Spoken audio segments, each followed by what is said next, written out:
Let's talk about something in your portfolio, the offset scheme and the environmental offset scheme. So basically, the company's going to chop down a whole lot of forest, whatever it might be. They detailed plans to build it or buy it and regenerate it somewhere else. 1 in 4 of the projects failing to secure enough credits for what they do, the damage they do versus the sort of regeneration. Is it broken? What do you make of this scheme and what future will it face under the coalition? Well, clearly they're alarming numbers. I mean, we don't want to see our environment trashed. No one does.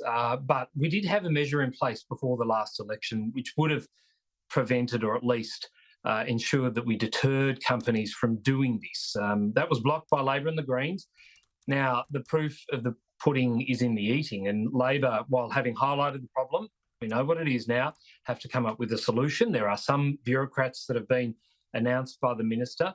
But, I mean, like with our recycling issues, with REDcycle and the debacle that was, like with the failure to bring in new environmental laws within the 2 years that they've been in office, having promised them at the end of last year, I'm actually wondering whether we will see a solution. We know what the problem is, but it is up to the government now to chart out what they do to fix the problem. For us, well, Okay. I think that we've got to work better with industry to make sure that they play by the rules. Okay. Just finally on your nuclear power plant, so we're going to find out details and where they'll be in the next few weeks when it's announced. I'm interested in this. So once you name the sites, we'll know what seats they're in.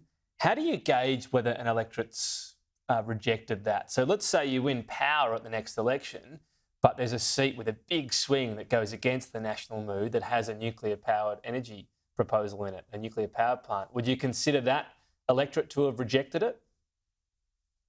Well, the process will go through to ensure that the communities in which such a power station will be based will be announced. All of that detail will be announced, and it's not something I'm going to pre-announce today, but a key part of it, as you highlight, is making sure the community are on board.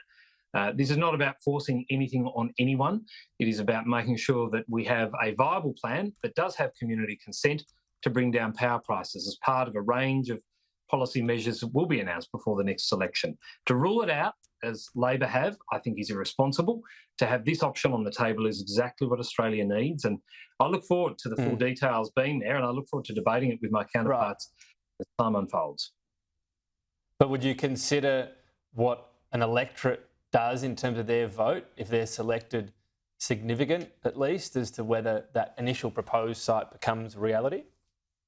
Well, I think you'd actually specifically have to have the conversation with them and ask that specific question. I don't think an election result is necessarily a direct, because people cast their vote on a range of issues: immigration, education, cost of living, maybe nuclear. But I think you've got to have that direct, specific conversation. So does that mean a postal survey or something like that? I don't think I'd be announcing a postal survey for this sort of thing, but I think we do need to engage with the community.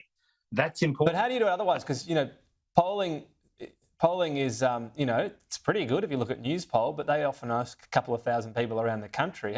How do you make sure a poll's representative unless you open up to everyone and run it properly through the AEC? While I watch the polls closely, I've never had to administer one, but I think the one thing that any elected representative, be that in the Senate or the House, wants to do is to ensure that they effectively represent their community. There's a myriad of ways to do it, and I reckon there'll be more detail on how we do that in the future. But safe to say, communities won't be having things forced on them by the coalition.